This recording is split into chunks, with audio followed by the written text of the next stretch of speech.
Hey YouTube, beautiful afternoon here in Thailand, out on the bike again. Just do a quick video today on where I'm at with the audio and the video equipment that I've been using. Slowly I think it's getting better, the sound's getting better and the pictures are getting better. I've had a bit of a look with my Ghost Drift S camera. I had some problems with the audio after watching a few reviews on YouTube about the Ghost Drift Cam, saying that you needed to use the manufacturer's mic with the drift because the audio is not so good on it. I sort of bought the recommended microphone for the camera and was very disappointed with the results, to the point where I went out and bought a separate audio recorder. I just couldn't stop the wind noise inside the helmet. The sound was, in a word, was crap. I wasn't happy with it, so I thought, well, if I'm going to get into this moto logging, I need to get some decent sound.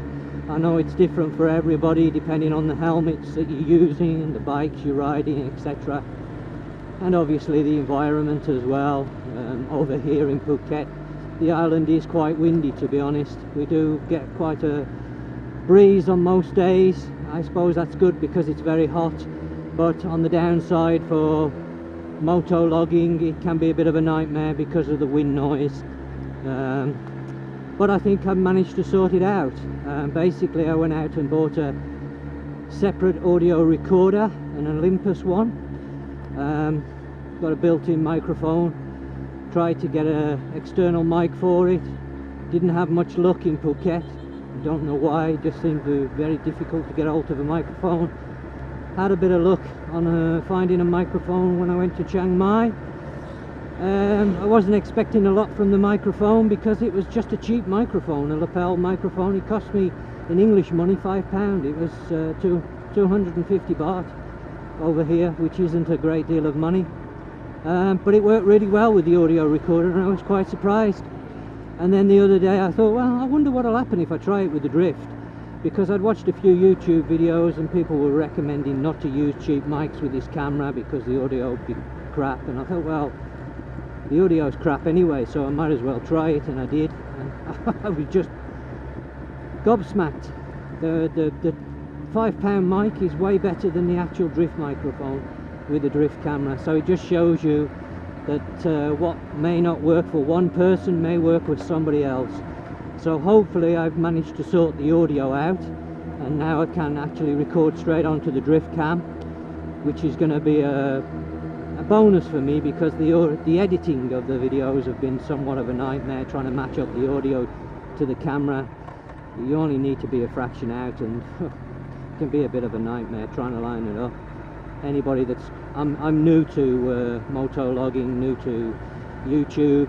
I just thought I didn't want to rush out and spend hundreds and hundreds of pounds on something I wasn't sure whether I was going to enjoy and get into. As it happens, I am enjoying what I'm doing. It's giving me something to do while I'm out here, which I enjoy because I'm out most days. And yeah, hopefully I managed to sort the audio out. And then I've got a couple of other cameras that I'm using, like as secondary cameras. Again, I didn't want to spend a fortune on cameras until I was sure that I was going to start and get into it.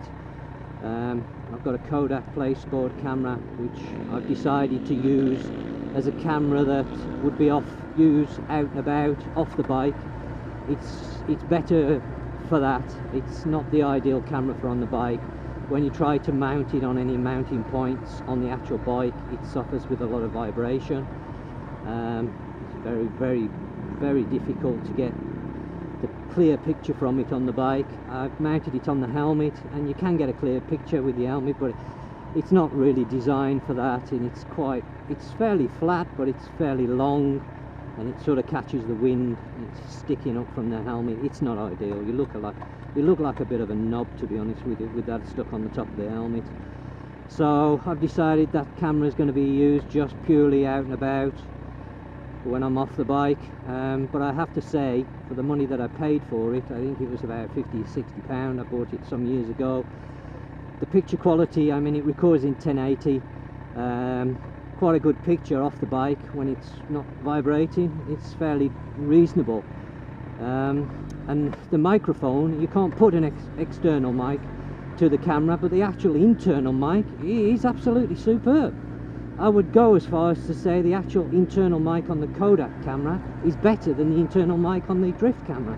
And how that is, I just don't know, considering one's a 50-60 pound camera and the other one's a 260 pound camera. So it's a bit baffling to me, to be honest. But anyway, I've sort of decided that's what I'm going to do with the Kodak camera. And then I've got a small bullet camera which I sort of ordered online, came from China. I wasn't expecting a lot from the camera, to be fair.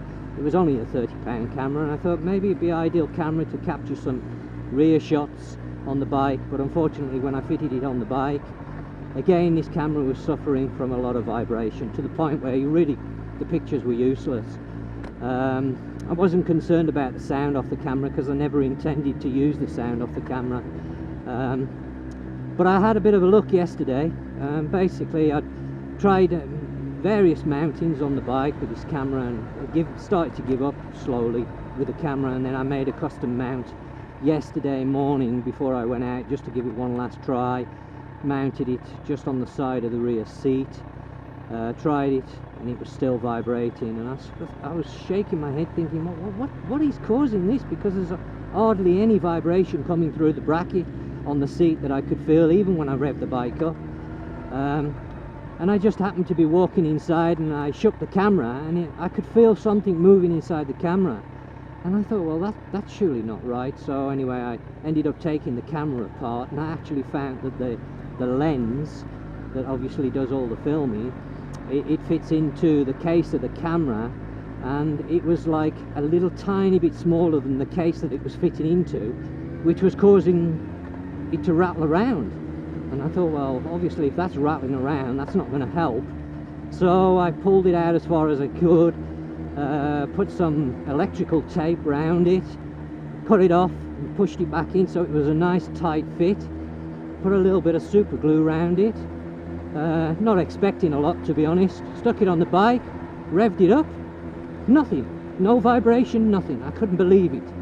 I was chuffed to bits. I thought, well, I don't believe this. So it just shows you that it can be something silly that causes these problems.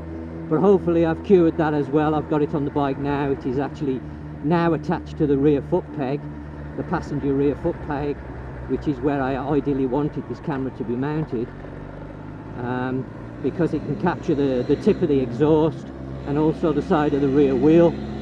So I'm hoping, fingers crossed, that that's going to get me some pictures that I can use, which I will be really pleased about.